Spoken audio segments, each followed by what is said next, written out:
اب دیکھو بہت سے ایسی مجلسیں ہیں کہ جس کے اندر ویسے تو بظاہر وہ کفر کی مجلس نظر نہیں آتی، لیکن وہ اس میں بہت سے گناہوں کا ارتکاب ہوتا ہے.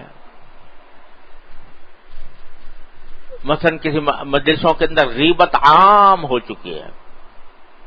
کہیں بھی چند 8-10 آدمی بیٹھیں گے تو گفتگو کے دوران جب مجلس آرائی ہوگی، مجلس جمی ہوئی ہوگی، تو کسی نہ کسی کا ذکر آ جائے گا اور اس کی برائی اور اس کی غیبت شروع ہو جائے گی. جس طرح غیبت کرنا ناجائز ہے، اسی طرح غیبت سننا بھی ناجائز ہے، اور غیبت کی مجلس میں شریک ہونا بھی ناجائز ہے. لہذا قرآن کریم کا حکم یہ ہے کہ ایسے موقع پر تم ان کے ساتھ نہ بیٹھو. اور اگر اس بات کی امید ہو، کوئی آدمی مثلا صاحب اقتدار ہے اور وہ مجلس کے روک سکتا ہے لوگوں کو کہ بھئی یہ غیبت ہو رہی ہے، بند کرو اس غیبت کو، تو اس کے ذمہ واجب ہے کہ اس غیبت کو بند کروائے اور کہے کہ یہ غیبت کا کام جو ہو رہا ہے یہ حرام ہے اور اس کو بند کرو. اور اگر کسی کے اندر اتنی طاقت نہیں ہے کہ اس مجلس کے اندر لوگوں کو اس طرح ٹوکے، تو اس صورت میں اس مجلس کے اندر کم از کم اگر وہ چاہے تو گفتگو کا موضوع تبدیل کر دے، کوئی اور بات چھیڑ دے تاکہ لوگوں کے گفتگو کا موضوع بدل جائے اور وہ غیبت سے دوسرے کسی موضوع کے اوپر آ جائیں، موضوع بدل دے. اگر اس پر بھی قدرت نہیں ہے، نہ زبان سے روک سکتا ہے، نہ موضوع گفتگو کا بدل سکتا ہے، تو پھر وہاں پر بیٹھنا جائز نہیں ہے، پھر اٹھنا ضروری ہے وہاں سے. فَإِنَّكُمْ إِذًا مِثْلُهُمْ، کیونکہ اگر تم خاموش بیٹھے رہے، نہ تم نے نکیر کی اس غیبت کے اوپر، نہ اس کو روکا، نہ اس کا موضوع تبدیل کیا، اور بیٹھے رہے، تو انکم اذا مثلہم، تو تم بھی ان جیسے ہو جاؤ گے. کیونکہ کسی قوم کے ساتھ بیٹھ رہنا اس کا بھی بڑا اثر پڑتا ہے. نیک کام کے اندر بیٹھ جانا بھی اور برے کام کے اندر بیٹھ جانا بھی. حدیث میں آیا ہے کہ جب کوئی لوگ جو ہیں وہ جہاد کے لیے جاتے ہیں تو اللہ تبارک و تعالی ان کے اوپر فضل فرماتے ہیں، ان کو اجر عطا ہوتا ہے، ان کی مغفرت ہو جاتی ہے. تو آپ سے پوچھا گیا، سرکار دو عالم صلی اللہ علیہ وسلم سے پوچھا گیا کہ ان میں بہت سے لوگ ایسے ہوتے ہیں کہ جو اس غرض سے نہیں آئے تھے، جہاد کی غرض سے نہیں آئے تھے، بلکہ اپنی چیزیں بیچنا مقصود تھا اور وہ بیچنے کے لیے آ گئے تھے، یا ایسے لوگ آ گئے تھے کہ جن کا مقصود خود اس نیکی کے اندر شامل ہونا نہیں تھا، بس ساتھ بیٹھ گئے. تو سرکار دو عالم صلی اللہ علیہ وسلم کا جواب روایات میں یہ مروی ہے کہ آپ نے فرمایا ہم قوم لا یشقى جلیسهم، نیکی کا کام کرنے والے ایسے لوگ ہوتے ہیں کہ ان کے ساتھ بیٹھنے والا جو ہے وہ بھی نامراد نہیں ہوتا، اگرچہ اس نیکی میں شریک نہیں آئے لیکن ان کے ساتھ بیٹھا ہے، تو وہ قوم لا یشقى جلیسهم، ان کا ساتھ بیٹھنے والا بھی نامراد نہیں ہوتا. اللہ تبارک و تعالیٰ اس کو بھی محروم نہیں فرماتے، تو اس کو بھی اللہ تبارک و تعالیٰ اجر میں شریک فرما لیتے ہیں. جب نیکی کے کام میں جہاں یہ بات ہے، اسی طرح بدی کے کام میں بھی اگر غیبتیں ہو رہی ہیں، بہتان تراشیاں ہو رہی ہیں، اور ہم بیٹھے ہوئے ہیں وہاں اور کچھ بولتے نہیں، نہ اس غیبت اور بہتان تراشی کو روکتے ہیں، نہ موضوع بدلتے ہیں، بلکہ بیٹھے ہیں اور خود بھی لذت لے رہے ہیں، مزہ آ رہا ہے اس مجلس کے اندر. تو مزہ لینا یہ بذات خود حرام ہے. اور اگر مزہ نہ بھی لے رہے ہوں، دل سے برا بھی سمجھ رہے ہوں کہ بھئی یہ اچھی باتیں نہیں ہو رہی، پھر بھی بیٹھے رہنا بذات خود یہ بھی ناجائز ہے. ایسے میں اس سے اٹھ جانا چاہیے. یہ ایک ایسی وبا ہے جو کثیر الوقوع ہے، ہمارے معاشرے کے اندر پھیلی ہوئی ہے. جہاں چند آدمی بیٹھتے ہیں تو کسی نہ کسی کی غیبت شروع ہو جاتی ہے. حالانکہ غیبت وہ گناہ ہے کہ اس کو فرمایا گیا کہ الغیبت اشد من الزنا، غیبت زنا سے زیادہ شدید تر ہے. اللہ بچائے، زنا بہت ہی بڑا، انہ کان فاحشۃ وساء سبیلا، بہت ہی زبردست گناہ ہے. لیکن اگر کوئی شخص اسے توبہ کرنا چاہے اور اللہ تعالیٰ سے معافی مانگے تو توبہ استغفار سے وہ گناہ معاف ہو جاتا ہے، اگر سچے دل سے توبہ کرے تو. لیکن غیبت کیونکہ حقوق العباد سے تعلق رکھتی ہے، تو جب تک کہ وہ شخص جس کی غیبت کی گئی ہے معاف نہ کرے اس وقت تک معافی نہیں ہوتی. اس واسطے فرمایا گیا کہ غیبت جو ہے وہ زنا سے زیادہ برا گناہ ہے، سخت گناہ ہے.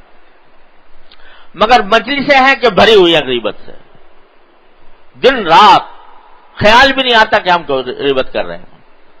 اور خاص طور سے یہ جو آج کل کا ایک رواج ہو گیا ہے، بلکہ کہہ لو کہ فیشن ہو گیا ہے، کہ سیاسی معاملات پر تبصرے ہوتے ہیں. سیاسی معاملات پر تبصرے ہوتے ہیں، سیاست دانوں کے درمیان آپس میں لڑائی جھگڑے ہو رہے ہیں، ان کے بیانات آ رہے ہیں، ان کے ایک دوسرے کے خلاف کیچڑ اچھالی جا رہی ہے، اس کے اوپر تبصرے ہوتے ہیں مجلسوں کے اندر. اور اس میں یہ سمجھا جاتا ہے کہ بھئی یہ تو سیاسی لیڈر ہیں، تو اس واسطے ان کے بارے میں اگر کچھ کلمہ زبان سے نکل گیا یا کوئی غیبت ان کی کر لی تو کوئی ایسی بات نہیں. خوب سمجھ لیجئے کہ غیبت ہر ایک کی حرام ہے. یہ لوگوں میں مشہور ہو گیا ہے بہت، اور غلط مشہور ہو گیا ہے کہ فاسق کی غیبت جائز ہے. یہ بالکل غلط بات ہے. فاسق کی غیبت بھی جائز نہیں، یعنی اس کی کوئی ایسی بات کہنا اس کے بارے میں جو وہ سنے تو ناگوار ہو، اس کو برا لگے کہ مجھے پیچھے یہ کہا گیا، یہ غیبت ناجائز ہے. فاسق کی غیبت بھی ناجائز ہے. وہ جو مشہور ہے کہ فاسق کی غیبت جائز ہے، وہ اس صورت میں ہے کہ وہ کوئی اس کی ایسی بات ذکر کی جائے جس کو وہ برائی نہیں سمجھتا. اعوذ باللہ، مثلا اللہ تعالیٰ محفوظ رکھے ہر مسلمان کو، کوئی شخص شراب پینے کا عادی ہے اور کھلم کھلا پیتا ہے، اعوذ باللہ، اور اگر اس کے بارے میں یہ کہا جائے بھی وہ شراب پیتا ہے تو اس کو کوئی ناگواری نہیں ہوگا کیونکہ وہ اس کو برائی نہیں سمجھتا، اعوذ باللہ. تو یہ بات اگر کہی جائے وہ شراب پیتا ہے تو اس حد تک وہ غیبت نہیں ہے. لیکن جن گناہوں کو وہ گناہ سمجھتا ہے، جس برائی کو برائی سمجھتا ہے، اور اگر اس برائی کی نسبت اس کی طرف کی جائے تو اس کو برا لگے گا، تو ایسی غیبت بھی ناجائز ہے. تو اس واسطے لوگوں میں جو یہ بات مشہور ہو گئی کہ فاسق کی غیبت جائز ہے، یہ بالکل غلط بات ہے. اس کا شریعت کا یہ حکم نہیں ہے. تو یہ آج کل سیاسی لیڈروں اور سیاسی قائدین جو ہوتے ہیں، سیاسی رہنما، ان کے بارے میں گفتگو چل پڑی اور ان کے بارے میں الفاظ جو ہیں وہ غلط سلط استعمال کر لیے، جو اگر وہ سنیں تو ان کو برا لگے، تو یہ غیبت ہے. یہ حضرت عبداللہ بن عمر رضی اللہ عنہ ایک مجلس میں تشریف فرما تھے، وہاں لوگوں نے حجاج بن یوسف کی برائی بیان کرنی شروع کر دی. حجاج بن یوسف آپ ہر مسلمان جانتا ہے کہ ان کے بارے میں یہ مشہور ہے کہ انہوں نے بہت سے لوگوں کو بے گناہ قتل کروایا وغیرہ وغیرہ. تو کوئی ان کی غیبت کر رہا تھا، حضرت عبداللہ بن عمر رضی اللہ عنہ کی مجلس میں کرنے لگا. تو حضرت عبداللہ بن عمر رضی اللہ تعالی عنہ نے فرمایا کہ کیا تم یہ سمجھتے ہو کہ چونکہ حجاج نے بعض لوگوں کے ساتھ زیادتی کی ہے تو اب اس کی غیبت حلال ہو گئی، اس پر بہتان لگانا بھی حلال ہو گیا؟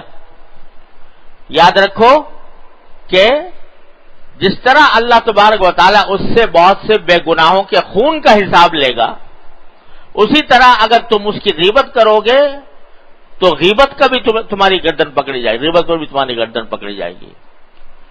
اس کے لیے بے شک جائز ہے جس کے ساتھ ظلم ہو رہا ہے وہ اپنے ظلم کی داستان بیان کرے کسی کے سامنے، میرے ساتھ یہ ظلم ہوا ہے، تو وہ غیبت نہیں ہے.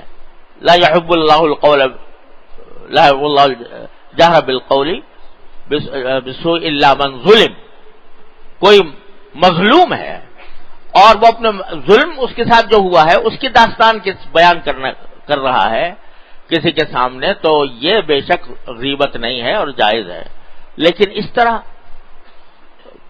بس چونکہ ایک شخص ظالم ہے تو اب اس کو جو چاہو کہتے رہو اور بلا وجہ کہتے رہو، تمہیں اس سے بذات خود کوئی تکلیف پہنچائی یا نہیں پہنچائی، لیکن اس کی بلا وجہ غیبت کرتے رہو، یہ جائز نہیں ہے. اور ہمارے ہاں تو صرف غیبت ہی نہیں ہوتی، بہتان بھی ہوتے ہیں.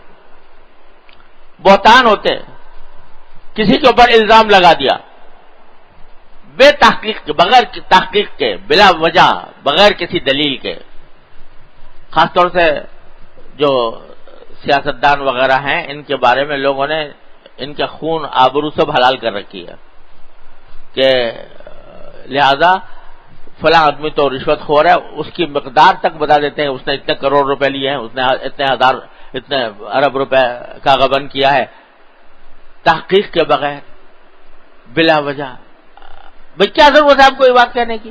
ہاں کہیں اگر بے شک ضرورت پیش آ جائے مسلمانوں کو اس کے نقصان سے بچانے کی، اس وقت بے شک آپ کے لیے جائز ہے کہ آپ جو آپ کی حقیقی معلومات ہیں، یقینی طور پر ہیں، وہ ان کے سامنے ذکر کر دیں، یہ تو جائز ہے. لیکن محض مجلس آرائی کے لیے، مزہ لینے کے لیے، مجلسیں جمانے کے لیے اس کے غیبت اور بہتان کرنا یہ ناجائز ہے اور حرام ہے، اور ہماری مجلسیں بری ہوئی ہے اس سے. اور جب کسی مجلس میں جاؤ وہاں اس قسم کی کوئی بات شروع ہو جاتی ہے اور شروع ہو گئی تو واجب ہے کہ اس کو روکے اگر قدرت رکھتا ہے، نہیں ہے تو گفتگو کا موضوع تبدیل کرے. وہ بھی نہیں ہو سکتا تو کم از کم اتنا کرے کہ وہاں سے اٹھ جائے، اس مجلس کے اندر شامل نہ ہو. یہ بڑا اہم حکم ہے جو خود قرآن کریم کی وَإِمَّا يُنسِيَنَّكَ الشَّيْطَانُ فَلَا تَقْعُدْ بَعْدَ الذِّكْرَىٰ مَعَ الْقَوْمِ الظَّالِمِينَ.